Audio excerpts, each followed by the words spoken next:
Mm.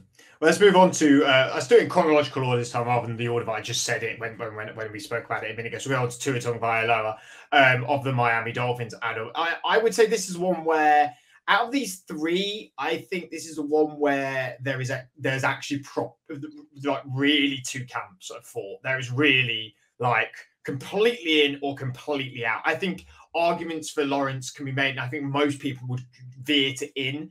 And I think with Jordan Love, again, I think most people veer to in. However, I do feel like Tua has got that, is the one where people have known this was sort of coming, but believe that the Dolphins maybe wouldn't. I mean, I certainly thought about it. I know a few our guys, a few of our friends are into NFL, definitely didn't think so. I always thought they would. I always felt that Daniels, the head coach, always has seemed, Adam, like he is totally invested with Tua.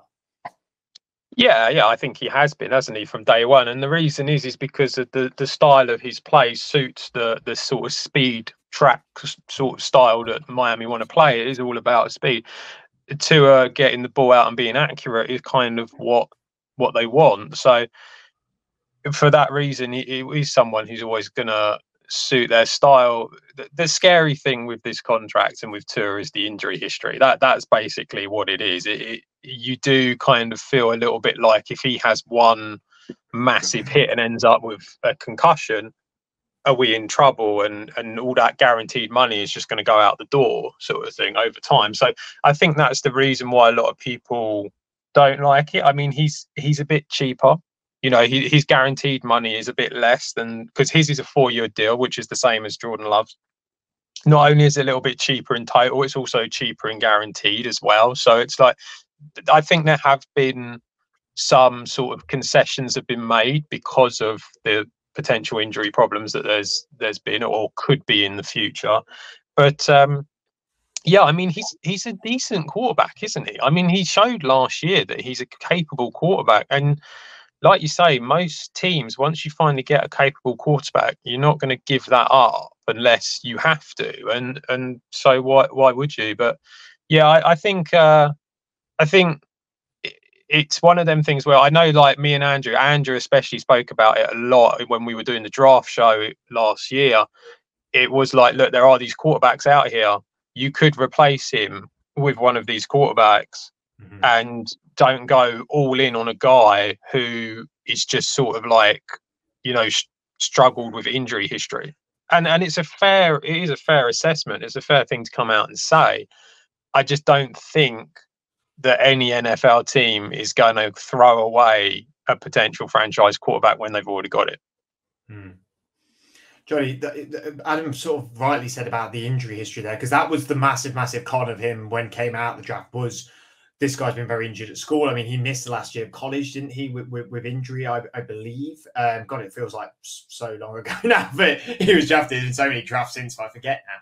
And he's not had a serious injury that's kept him out for a full season with Miami, but there has been knocks, there has been problems. There was a lot of concussion stuff, not last season, the season prior. But he has been leading this team, and like Adam said, he's very much in Daniel's style of that track team sort of quarterback. But do you think, like in hindsight now, with the quarterbacks that have come into the draft now, and how much anticipation we have for them to succeed, and how well a lot of rookie quarterbacks have done going into the NFL, do you think this may be a bit of a mistake for them later down the line?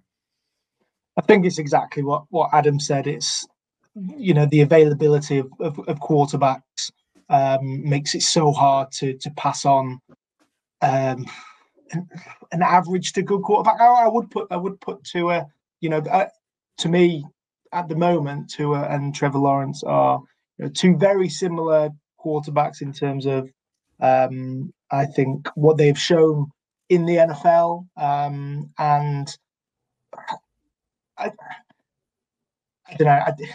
We're talking about literally two of the now highest paid players in NFL history, which is, you know, obviously so crazy. And when you say like that, I don't think it's justifiable at all. But that's the state of play in the NFL, and I don't think teams are, you know, certainly someone like Tua are going to pass on an opportunity to keep him around.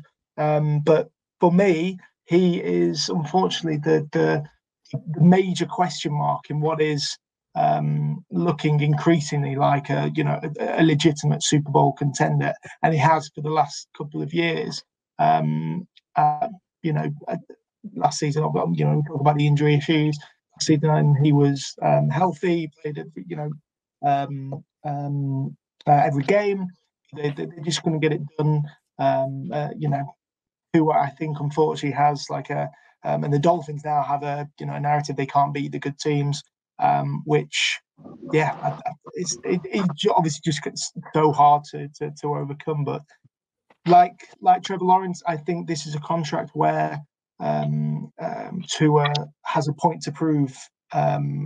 Even after signing this contract, I don't think the question marks over his future, the future of the quarterback position, are totally solved in Miami from this deal. But yeah, I agree. I think with what you and Adam have said, this is the one of the three, or the biggest one of the three, I think, with the most question marks.